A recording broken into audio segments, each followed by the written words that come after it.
All right, y'all, I'm gonna keep this video short and simple and sweet. All right, if you live in a bad area, you sending your kid to private school is not helping, because 9 times out of 10, if you live on a bad side of town, you might be paying for your kids to go to that private school. But if you live in a bad area, that's 9 times out of 10, a lot of those kids are getting government assistance to pay for that private school. You know what I mean? And when people need assistance, their mindset ain't right. And if their mindset ain't right, it's a good chance their kids' mindset ain't right. It's a good chance their kids being exposed to things they shouldn't be exposed to. It's a good thing the kids ain't where they need to be academically, the whole nine. And they thinking they doing a good deed by sending them to private school, and they are, but they got good intentions. But at the same time, when you got a school full of kids on government assistance, it's a recipe for a disaster for the school and for the kids. Period. They doing the best they can. Yes, it's a little more structured. Yes, they implement religion into the curriculum. You know what I mean? Your child will, get to learn about God. That is a pro. You know what I mean? With the private school. You know what I mean? But if you live on the bad side of town, and the school is on the bad side of town, yeah, and when you go, you see your kids. You see the other parents, you know what I mean? If you get a chance, go up to the school, whatever, parent-teacher conferences or whatever, you get to see the other parents. You see, you know what I mean? You see who's who. And you can, I hate to say it, but you look at, judge a book by its cover. They say you shouldn't, but, to each his own. But, you know who's who.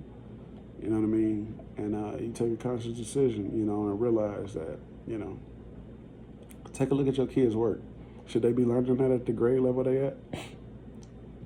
Pay attention if your kid bring homework home. Do your kid not have homework because they just not bringing it home, or is the school really not sending homework home?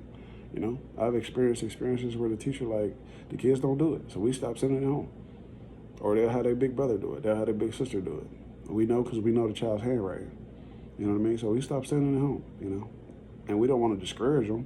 So yeah, we send them on through the next grade, because we don't want them to drop out, because that's what's going to happen if the kids continues to drop out. To fail grades. They will drop out. They'll be like, this ain't for me, and they'll drop out.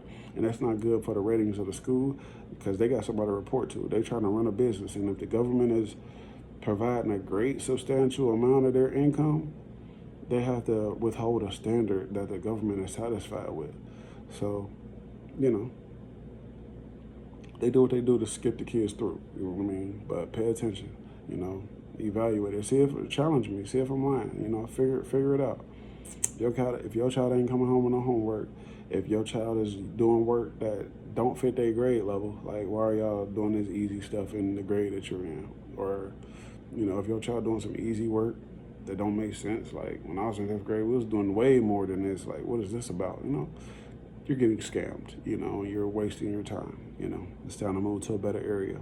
All right, that's my take on it. Look at the parents, look at the schoolwork, find out what's the homework, go talk to the teachers. Just go open your eyes, go to extracurricular activities after school and little events, right? And pay attention to the parents. You'll know. Now that I'm putting it on your mind, you be like, dang, this is just as bad as public school. Or maybe not. Maybe you got lucky. Maybe your environment ain't like the ones I have experienced. And maybe you do live in a bad area, on a bad side of town. But your private school the private school you send your child to is upholding a great standard. Not all of them are the same, but some of us are getting scammed. And I just want to put y'all up on it. You know what I mean? Let's be proactive, not reactive, okay? And if you're getting scammed, it's time to make a change. You know what I mean? I'm out. That's all I got for this one.